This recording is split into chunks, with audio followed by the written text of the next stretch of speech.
মার্কিন ধনকুবের ও প্রযুক্তি উদ্যোক্তা ইলন মাস্কের নাগরিকত্ব বাতিলের দাবি উঠেছে কানাডায়। দেশটির সার্বভৌমত্ব নষ্টের অভিযোগ এনে তার নাগরিকত্ব কেড়ে নেওয়ার জন্য পার্লামেন্টারি একটি পিটিশন দায়ের করা হয়েছে। পিটিশনে ইতিমধ্যেই কানাডার কয়েক লাখেরও বেশি মানুষ স্বাক্ষর করেছেন। এই ঘটনাটি কানাডার রাজনৈতিক ও সামাজিক পরিমণ্ডলে ব্যাপক আলোড়ন সৃষ্টি করেছে। মার্কিন সংবাদ মাধ্যম CNN এর এক প্রতিবেদনে এই তথ্য প্রকাশিত হয়েছে। ইলন মাস্ক, যিনি বর্তমানে বিশ্বের সবচেয়ে ধনী ব্যক্তিদের একজন, তার জন্ম দক্ষিণ আফ্রিকার প্রিটোরিয়ার একটি ধনী পরিবারে। পরবর্তীতে তিনি তার মা মে মাস্কের মাধ্যমে কানাডার নাগরিকত্ব লাভ করেন। তবে বর্তমানে তিনি মূলত মার্কিন যুক্তরাষ্ট্রের নাগরিক এবং সেখানে তার ব্যবসায়িক ও রাজনৈতিক প্রভাব অপরিসীম। তিনি টেসলা, স্পেসএক্স, সাবেক টুইটার এর মতো প্রতিষ্ঠানের মালিক হিসেবে বিশ্বব্যাপী পরিচিত। তবে তার রাজনৈতিক অবস্থান এবং মার্কিন প্রেসিডেন্ট ডোনাল্ড ট্রাম্পের সঙ্গে ঘনিষ্ঠ সম্পর্ক তাকে বিতর্কের মুখে ফেলেছে।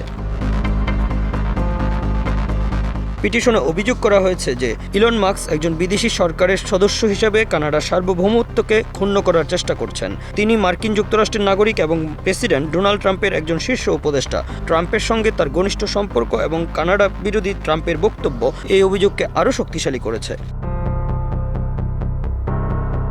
ট্রাম্প কানাডার সার্বভৌমত্ব নিয়ে বারবার প্রশ্ন তুলছেন, কানাডার রাজনৈতিক নেতাদের উপহাস করছেন, এমনকি দাবি করছেন যে কানাডাকে মার্কিন একটি অঙ্গরাজ্য হওয়া উচিত। ইলন মাস্ক ট্রাম্পকে প্রকাশ্যে সমর্থন করায় কানাডার অনেক নাগরিক তার প্রতি ক্ষুব্ধ।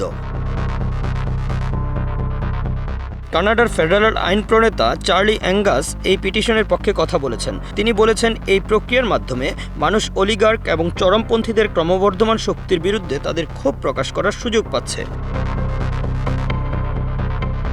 অ্যাঙ্গাস, যিনি কানাডার বামপন্থী নিউ ডেমোক্রেটিক পার্টির সদস্য, তিনি ইলন মাস্কের মতন ব্যক্তিদের কানাডার শত্রু হিসেবে অভিহিত করেছেন। তার মতে, মাস্কের কর্মকাণ্ড এবং রাজনৈতিক অবস্থান কানাডার স্বার্থের পরিপন্থী।